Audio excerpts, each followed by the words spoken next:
ఈ నెల జరగబోయే వినాయక చవితి సందర్భంగా వినాయక విగ్రహ తయారీదారులు రకరకాల ఆకారాలతో సిద్ధం చేశారు. అప్పుడే పట్టణ గ్రామీణ ప్రాంతాల్లో వినాయక చవితి పండుగ వాతావరణం నెలకొన్నది. కొనుగోలుదారులు తమకు నచ్చిన బొమ్మలను ఎంచుకొని అడ్వాన్సులు ఇవ్వడం జరిగింది. తయారీదారులు బొమ్మలకు మెరుగులు దిద్దుతున్నారు. తయారీదారులు 1 సంవత్సరం కాలం నుంచి విగ్రహానికి కావలసిన సామగ్రిని సమర్పించుకొని విగ్రహం తయారీలో నిమగ్నం అవుతున్నారు. నల్లగొండ పట్టణంలోని దేవరకొండ రోడ్డు, హైదరాబాద్ రోడ్డులో తయారీదారులు వినాయకులను రంగురంగుల ఆకృతుల్లో రూపొందించి అమ్మకానికి సిద్ధంగా ఉంచారు. గ్రామాల నుంచి, పట్టణాల నుంచి గణపతి ఉత్సవ నిర్వాహకులు వచ్చి విగ్రహాలను తిలకిస్తూ నచ్చిన విగ్రహాలను బుక్ చేసుకుంటున్నారు. ఆ విగ్రహానికి తయారీదారులు వివిధ రంగులు వేసి అందంగా తీర్చిదిద్దారు. ఇంట్లో ఏ ఒక్క శుభకార్యం జరిగినా మొదటగా వినాయకుణ్ణి కొలుస్తారు. అది హిందువుల సాంప్రదాయం. వినాయక చవితి సందర్భంగా ప్రజలు గణపతి ఉత్సవాలను నిర్వహిస్తారు. ఈ క్రమంలో విగ్రహాల కొనుగోలుదారులు విగ్రహాలను సమకూర్చుకునేందుకు బిజీ అయ్యారు. వినాయక చవితిని పురస్కరించుకొని తయారుదారులు విగ్రహాలను తయారు చేసి సిద్ధంగా ఉంచారు. కొంతమంది ఉత్సవ నిర్వాహకులు 3 రోజుల ముందే తాము బుక్ చేసుకున్న విగ్రహాలను ట్రాక్టర్ల ద్వారా, డీసీఎంల ద్వారా తరలించి సిద్ధపరచుకున్నారు.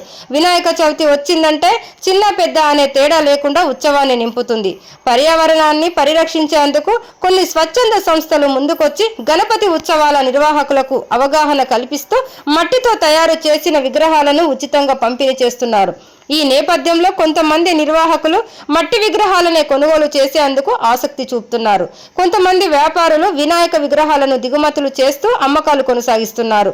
విగ్రహ తయారీదారులు సంవత్సరం పాటు కష్టపడి తయారు చేసిన శ్రమ ఎటువంటి ఫలితాలు ఇస్తుందో అని ఎదురుచూస్తున్నారు.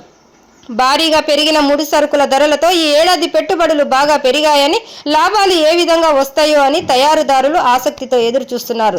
రాజస్థాన్కు చెందిన పలు కుటుంబాలు 1 ఏడాదంతా శ్రమించి వివిధ ఆకారాలుగా విగ్రహాలను తీర్చిదిద్ది వినాయక చవితి ఉత్సవాలకు సిద్ధం చేశారు. వినాయక చవితి పండుగను పురస్కరించుకొని పట్టణంలోని గణపతి ఉత్సవ నిర్వాహకులు కొనుగోలు చేసే పనిలో నిమగ్నమై ఉన్నారు. ఈ నేపథ్యంలో కొలువు తీరేందుకు బొజ్జ గణపయ్యలు సిద్ధంగా ఉన్నారు. కొనుగోలుకు సిద్ధంగా ఉన్న వినాయక విగ్రహాలు కొనుగోలుదారులను మురిపిస్తున్నాయి.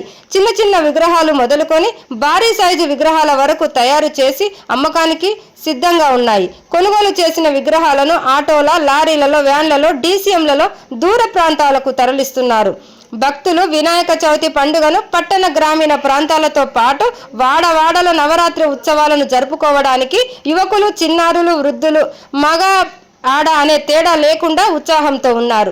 వినాయక చవితి ఉత్సవాలను పురస్కరించుకొని రసాయనాలతో చేసిన విగ్రహాల వల్ల నీరు కలుషితం కావడంతో పాటు పర్యావరణాన్ని ముప్పు వాటిల్లే ప్రమాదం ఉందని, దీన్ని దృష్టిలో ఉంచుకొని గణపతి ఉత్సవ సమితి నిర్వాహకులు మట్టి వినాయకులనే ప్రతిష్ఠించుకోవాలని నిపుణులు సూచిస్తున్నారు.